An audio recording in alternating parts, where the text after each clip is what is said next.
तुम दो अपना रक्त मुझे, आज़ादी मैं दिलवाऊंगा, भारत माँ की आन की खातिर मिट्टी में मिल जाऊंगा।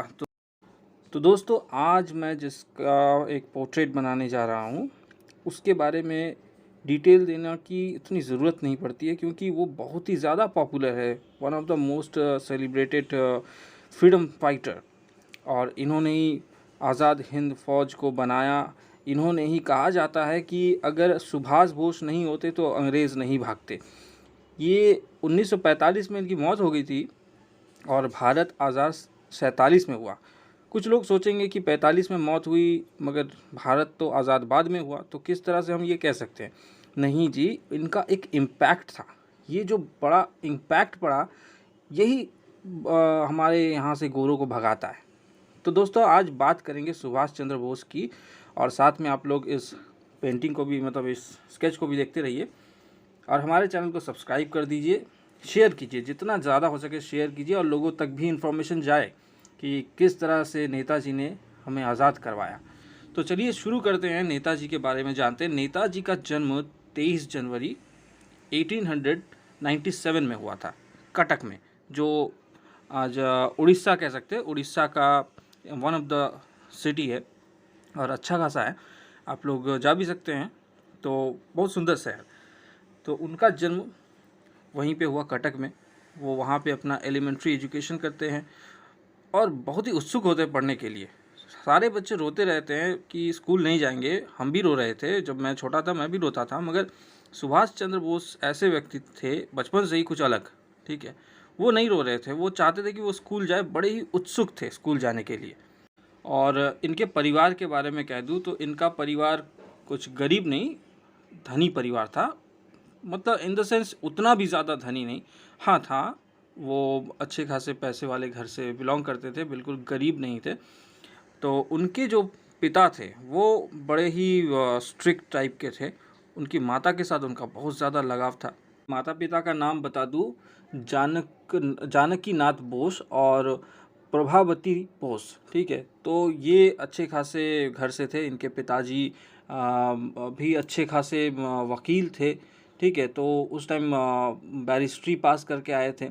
तो अब इनके लाइफ के बारे में बता देते हैं कि इनके लाइफ का जो स्ट्रगल स्टार्ट होता है वो स्टार्ट होता है जब उन्हें प्रेसिडेंसी कॉलेज से निकाल दिया जाता है, क्योंकि वहाँ पर भी वो अपना बगावत शुरू कर देते हैं। मिस्टर ओ के खिलाफ एक टीचर रहता है जो बच्चों को मारते थे, तो वो उसके खिलाफ खड़े हो जाते हैं, इसलिए उन्हें कॉलेज से बर्खास्त कर दिया जाता है। उनकी पढ़ाई छूट जाती है। तो उनके पिताजी उन्हें कहते हैं, उनके भैया कहते हैं कि जाओ आईसीएस की एग्ज़ाम दे दो। 1920 की ये घटना है।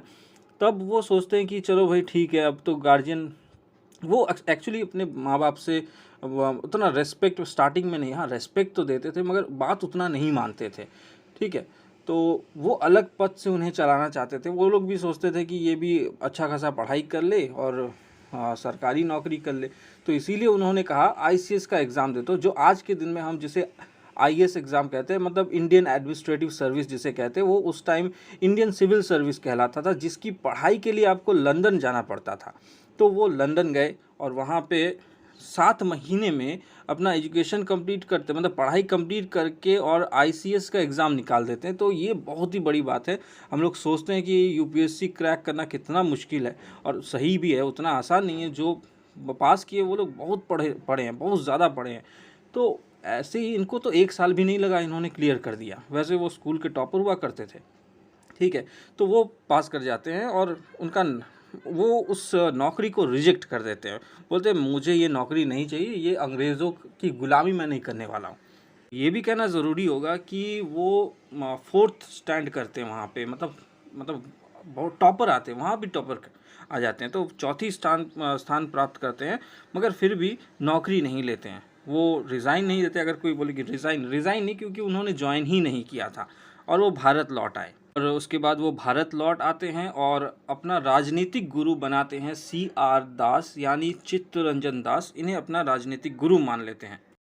स्टार्टिंग में तो वो कांग्रेस दल में ही थे, मगर 1939 में थोड़ा गड़बड़ हो जाता है, और वो हालांकि इलेक्शन जीतते भी हैं, मगर वो छोड़ देते हैं, अपना जो है पद छोड़ देते हैं, और वो अपना एक खुद का पार्टी बनाते हैं 1939 में, और वो होता है फॉरवर्ड ब्लॉक। और भैया अंग्रेज़ इनसे बहुत ही दुखी थे, मतलब परेशान करके रखा था ना उन्होंने, तो ऐसे भाषण देते थे कि लोग अंग्रेज़ों के खिलाफ़ हो जाते थे। तो इसलिए 1940 में अंग्रेज़ों ने इन्हें बंदी बना लिया। फिर जेल में जब वो थे तो उनकी तबीयत ख़राब हो जाती है, तो अंग्रेज़ सोचते हैं कि इन्हें छोड़ देते हैं, भाई रिस्क हो जाएगा अगर जेल में मर जाए, तो वो छोड़ देते हैं और घर में ही उन्हें घरबंदी बना दिया जाता है। मगर मज़े की बात यह है कि वो अपने आप का रूप बदलते हैं, एक मुसलमान सजते हैं दाढ़ी वाला, और अपना रूप बदल के भाग जाते हैं। तो वो चले जाते हैं सीधा अफ़गानिस्तान, मतलब बिहार होके दिल्ली होके फिर डायरेक्ट अफ़गानिस्तान चले जाते हैं। फिर वहाँ से उन्हें रशिया जाना होता है। रूस के बाद तो वहाँ से रशिया से वो जाते हैं इटली में, फिर जाते हैं जर्मनी में, और वहाँ जाके हिटलर से मिलते हैं। तो यहाँ एक मज़ेदार किस्सा है। ऐसा कहा जाता है कि हिटलर अपने बहुत सारे डुप्लिकेट्स बना के रहते थे, ताकि क्योंकि ख़तरा था उनकी जान को। तो जब हिटलर के डुप्लिकेट्स उनके सामने आते हैं, अपना हाथ आगे बढ़ाते हैं और कहते हैं कि मैं हिटलर हूँ, तो वो कहते हैं कि मैं भारत से आया हूँ, मगर मुझे हिटलर से मिलना है। तो वो लोग हैरान हो जाते, जो भी आ रहा था, जो भी डुप्लिकेट आ रहा था, वो सब के सब हैरान हुए। ये सब चीज़ हिटलर पीछे से देख रहा था। तो बाद में हिटलर आके पूछता है कि बताइए आपको क्या है, और आपने ये जाना कैसे कि ये सब नकली है और मैं असली हूँ। हाँ, और वो बोलते हैं कि जो होता है ना, जौहरी जो होता है वही सोने की परख कर पाता है। तो सोचिए, ये जो किस्सा है बहुत ही फेमस किस्सा है, और इससे उनका बुद्धि का परिचय मिलता है। तब अब हिटलर उनसे पूछते हैं कि आप यहाँ क्यों आए हैं। तो सुभाष जी बोलते हैं कि मुझे आपकी मदद चाहिए, और साथ ही साथ ये भी कहते हैं कि आप अगर हमारी मदद करते हैं तो फ़ायदा आपको भी होगा। तो वो समझ नहीं पाते कि क्या कह रहा है ये इंसान। तो वो कहते हैं कि आपके पास जो कैदी सेना है, मतलब जब असल में मैं बता दूं कि भारत जब द्वितीय विश्व युद्ध लड़ रहा था, Bharat in the sense England लड़ रहा था, उस टाइम तो भारत ही था। तो भारत इंग्लैंड में मतलब इंग्लैंड भारत में शासन कर रहा था, और वो लोग हमारे यहाँ से सेना लेके जाते थे। और जर्मनी में जब गए तो बहुत लड़ाई भी लड़ी, और मगर बहुत सारी जो सेना टुकड़ी है वो बंदी हो गई, मतलब उन्हें जेल में रख दिया गया। हिटलर ने उन्हें बंदी बना लिया। तो वो कहते हैं हम इसका फ़ायदा उठाना चाहते हैं, मतलब आप हमें अपनी सेना दे दीजिए, और यही सेना आपके अगेंस्ट दल यानी इंग्लैंड के खिलाफ ही तो लड़ने वाली है भारत जाके। तो वो समझ जाते हैं हिटलर कि हाँ, यहाँ तो कुछ बड़ा होने वाला है, ये बंदा दूर का सोचता है। अब बात करते हैं वो जो सेना, बंदी सेना थी, उनके बारे में। तो उन्हें तो जो अपने तरफ खींचना था, तो उन्होंने एक लंबा चौड़ा भाषण दिया, और जो पूरी सेना थी, जो ब्रिटिश सेना, अभी वो पलट गई और वो बन गई नेताजी की सेना। ठीक है। तो इस वाक़ये से हिटलर हो जाता है हैरान, क्योंकि ये कैसा व्यक्ति है सुभाष चंद्र बोस कि उसने विपरीत दल की सेना को अपनी तरफ खींच लिया। मतलब जो उसे मारने आया था, हिटलर को जो सेना मारने आई थी, अभी वही हिटलर से गोली बारूद लेगी, बंदूक लेंगे, और उसके ही अगेंस्ट दल को मारने जा रही है। तो ऐसा कर पाना तो किसी के लिए भी मुमकिन नहीं था। ये अगर सुभाष बोस नहीं आते तो वो होता ही नहीं को। और एक इंटरेस्टिंग फैक्ट बता दूं कि हम सुभाष चंद्र बोस जी को नेताजी भी कहते हैं, तो ये जो उपाधि है, ये उपाधि हिटलर ने उसे दी थी। ठीक है। तो सुभाष चंद्र बोस को आज हम नेताजी जो कहते हैं, वो हिटलर ने ही कहा था पहली बार। ठीक है। क्या उनकी शख्सियत कुछ ऐसी है, किसी को भी अपनी बातों में ही इतना आकर्षित कर देते थे, वो और कोई नहीं कर सकता है। और मैं आज के नेताओं की बात नहीं कर रहा हूँ, इन द सेंस आपको समझना होगा। एक इंटरेस्टिंग फैक्ट ये है कि गांधी जी को फादर ऑफ द नेशन, ये जो उपाधि है, राष्ट्रपिता की उपाधि, भी नेताजी ने दी थी, मतलब सुभाष चंद्र बोस ने दी थी। वो भी सिंगापुर पे बैठ के रेडियो में, ऑल इंडिया रेडियो में, कि आप फादर ऑफ द नेशन हैं। साथ ही साथ ये भी कहा था कि हम भारतीय फौज को लेके आ रहे हैं। अब आते हैं सेना टुकड़ी पे। तो हिटलर का सजेशन था कि वो उन्हें जापान लेके जाए, क्योंकि वहाँ असल में वो भी जापान जो है वो भी ब्रिटिशर्स के अगेंस्ट में थी, वो भी सेकेंड वर्ल्ड वॉर हिटलर के साथ लड़ रहे हैं। तो इसलिए वो लोग वहाँ उसे भेज देते हैं, मतलब हिटलर भेज देते हैं उनकी सेना को। और जापान में जाने के बाद, क्योंकि जापान से हेल्प मिल रहा है, तो जापान में जाने के बाद उन्होंने नेताजी के फ़ौज को जो है वो अंडमान निकोबार जो आइलैंड है वो गिफ्ट में दे दिया, क्योंकि उन्होंने उसे कब्ज़ा करके रखा था। फिर वहाँ से ये टुकड़ी म्यांमार चली गई, तो म्यांमार में जो हमारे रास बिहारी बोस थे, उन्होंने पहले से ही एक छोटी-सी टुकड़ी फ़ौज की बना के रखी थी और उसका नाम दिया था आज़ाद हिंद फ़ौज। तो आप यहाँ पे ध्यान रखिए कि आज़ाद हिंद फ़ौज जो है वो रास बिहारी बोस ने बनाई थी पहले, फिर बाद में वो आगे चल के उनके हाथों में आ जाते हैं। मतलब इसका जो मेन बन जाते हैं सुभाष चंद्र बोस, लीड करते हैं इसे। अगर रास बिहारी बोस की बात करें तो उन्होंने इसका जो आइडिया था वो मोहन सिंह नाम के एक सरदार जी ने दिया था, वो भी फ़ौज के ही थे, तो उनका आइडिया था ये। और जो भी हो, बाद में रास बिहारी बोस की फ़ौज और जो हमारे सुभाष चंद्र बोस है उनकी फ़ौज एक साथ मर्ज हो जाती है और वो बड़ा एक आर्मी ट्रूप बन जाता है। 1942 1942 में इसकी म्यान मतलब सुभाष चंद्र बोस के हाथों में चली आई, तो वो इसे कंट्रोल करने लगे, लीड करने लगे। का इससे सुभाष चंद्र बोस का पावर बढ़ गया और उन्होंने सोचा कि हम सरकार बनाएंगे, अभी यहीं से बैठ के बना लेंगे। तो फिर वो वहाँ से चले जाते हैं अपनी आर्मी ट्रूप के साथ सिंगापुर, और यहीं पे सुभाष चंद्र बोस ने महात्मा गांधी से कहा था कि राष्ट्रपिता है और आपसे मेरा कोई मतलब प्रॉब्लम नहीं है, मतलब आप मेरे पिता समान हैं और हम फौज लेके आ रहे हैं। तो ये रेडियो जो है वो वहीं से पहली बार अनाउंस उन्हें ब्रॉडकास्ट किया था और पूरे भारतवासी इसे सुन के बड़े खुश हुए थे। साथ में ये भी अपील की कि भारत में जितनी भी सेना है अभी जो है प्रेजेंट, वो सेना क्या मेरे साथ है? तो सब ने ही अपने आप, ऑब्वियसली उनका एक बड़ा ही पद था, बड़ा ही फिगर था वो भारत के लिए, तो सभी मान जाते हैं और सभी मन ही मन कहते हैं कि हाँ, मगर क्योंकि रेडियो तो सुनाई तो सुभाष चंद्र बोस को नहीं दिया होगा, मगर हाँ, ये गूंज उठा था पूरे भारत में कि सुभाष चंद्र बोस रेडियो में आए।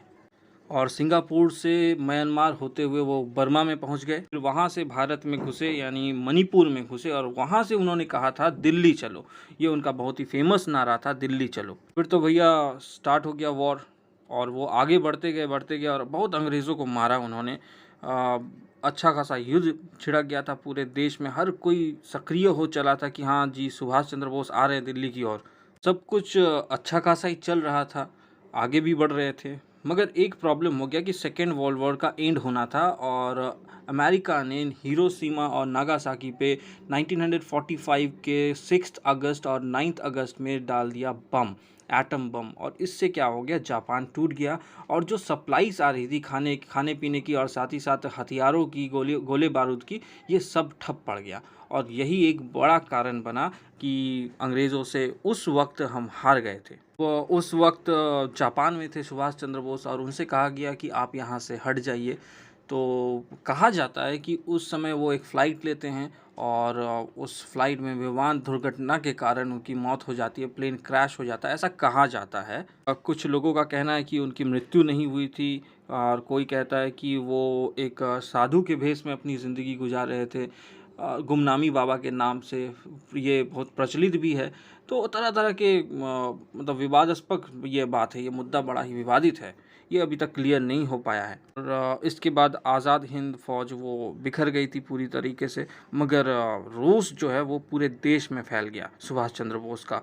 और हमारे नेवल आर्मी ने, और उसके बाद नेवी फ़ोर्स या एयर फोर्स या आर्मी, ये सभी इसके अगेंस्ट हो गए और अंग्रेज़ों के ख़िलाफ़ हो गए। तो इस वजह से अंग्रेज़ों को भागना पड़ा था यहाँ से, नहीं तो वो अगर अपना फ़ौज ही नहीं चला पाएंगे तो कैसे। एक तो कि फ़ौज को पैसा दे रहे हैं मगर फ़ौज फिर भी बात नहीं मान रही, मतलब पैसा भी दो और फौज भी अगेंस्ट में, तो प्रॉब्लम हो जाएगा। तो सबसे पहले हमारे नेवल फोर्स ने ये किया था, इसे नेवी को भी हम भूल नहीं सकते, तो नेवल फोर्स भी साथ देते हैं और उन्हें यहाँ से भागना पड़ता है।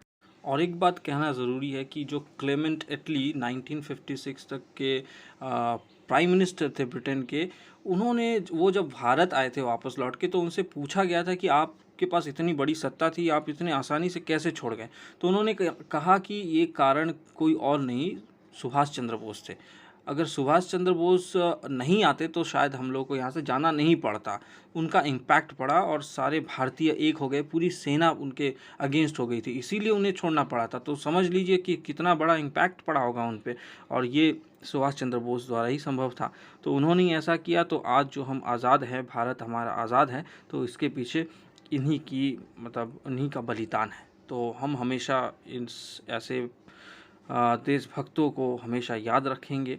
तो इसी के साथ साथ दोस्तों मैं ये भी कहना चाहूँगा कि प्लीज़ हमारे चैनल को सब्सक्राइब कर दीजिए, इसे शेयर कीजिए इस वीडियो को, ताकि जो नहीं जानते हैं इनके बारे में वो भी जाने, क्योंकि बहुत लोग इनकी सच्चाई नहीं जानते। हमारे बड़े बड़े जो बलिदान दाता थे, मतलब जिन्होंने बलिदान दिया, अपना जान दे दिया भारत के लिए, उनके बारे में लोग सही से नहीं जानते हैं। तो दोस्तों, अगर वीडियो पसंद आया हो तो हमारे चैनल को लाइक, शेयर और सब्सक्राइब ज़रूर कीजिए, और बेल नोटिफिकेशन को हिट कीजिए ताकि नए नए वीडियोज़ आपको मिलते जाएँ। तो तब तक के लिए आगे बढ़ते हैं और मिलेंगे अगले वीडियो में। धन्यवाद। ये जिंदगी है कौम की, तू कौम पे लुटाए जा।